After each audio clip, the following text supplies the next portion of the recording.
We're going to take a look at the standing wave section now. Okay. Hey, and we can read through here that the standing wave can be found by measuring the length of two bumps on the string.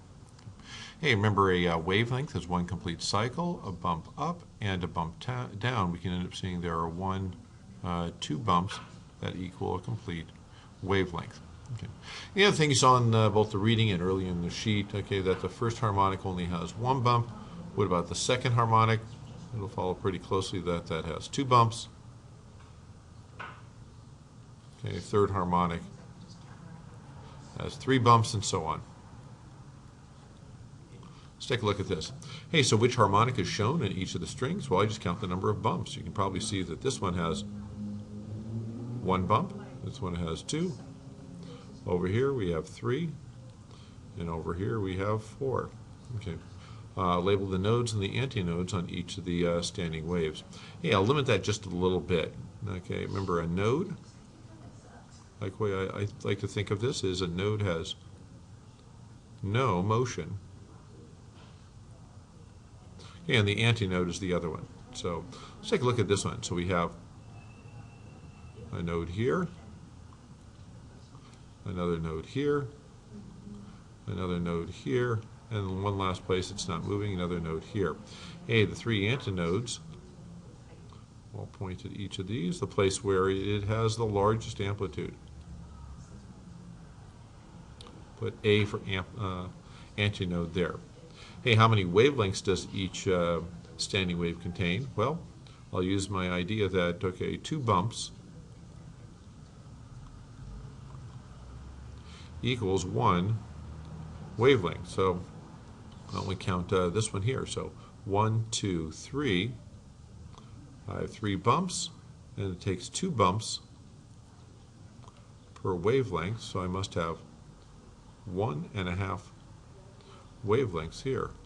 1 1/2 wavelengths. You can probably follow that this ends up kind of an interesting thing. It only has one bump, so it is half a wavelength. All right, let's take a look at this last one. Determine the wavelength of each standing wave. Hey, remember it takes two bumps to make one wavelength. Let's go ahead and we'll use this one as our model. I'll scroll down just a little bit on this page. Okay. Hey, so how many bumps do I have? I have three bumps. Okay. How long is it? It's 15 meters. So how long is each bump? Each bump is one bump for 5 meters. Hey, so I need two bumps. Make what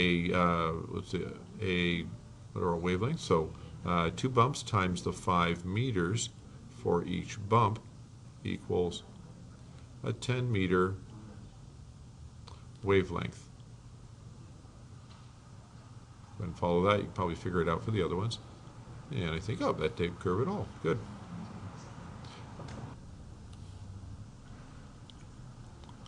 In problem 2 here, we have two students who want to use a 12-meter long rope to create standing waves. They're 12 meters apart, we see here. Okay, they measure the speed of the wave, and they find that it's 36 meters per second.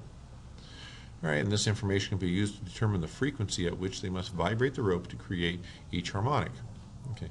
Hey, so draw the standing wave pattern for the first 6 harmonics. Okay. First harmonic has one bump, so I'll draw it with just one bump here. That would be the pattern for the first harmonic. Hey, the second harmonic has two bumps.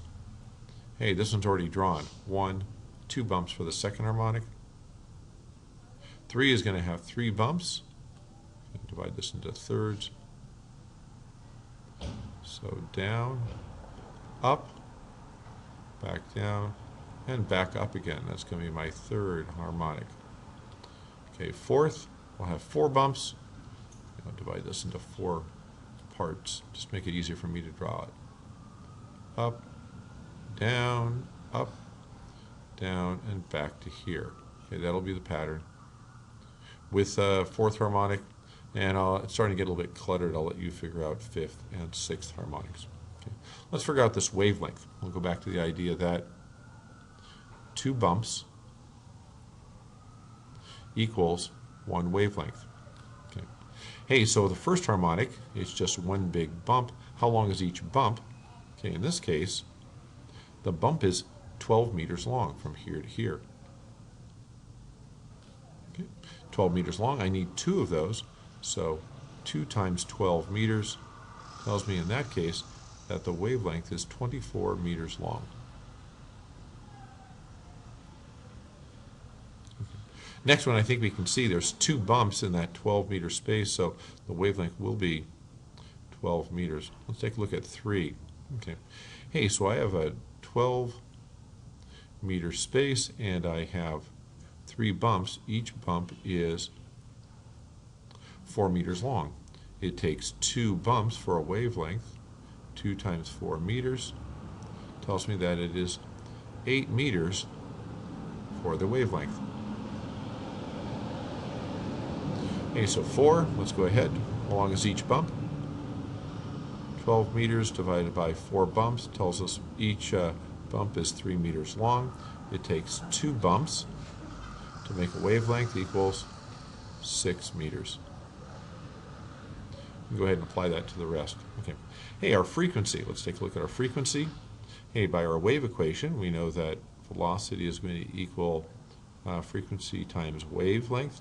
Let's isolate that for frequency. That tells us that velocity divided by wavelength is going to be equal to our frequency. In this first case, hey, I'm going to have my, what is it, my velocity?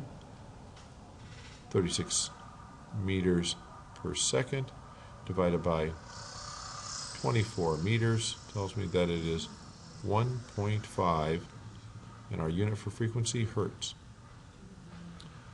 1.5 hertz. Let's take a look at the, I don't know, this one here. You can figure out a lot of those. For 8 meters, let's go ahead, and our frequency is going to be our velocity divided by our wavelength. In this case, our velocity stays the same. Remember, in a medium, that'll be the rope that the velocity of all waves stays the same unless we do something. Make it a thicker rope, pull on it tighter, unless we make a change. But otherwise, the velocity is going to remain the same. Our wavelength for this one was 8 meters. 36 divided by 8.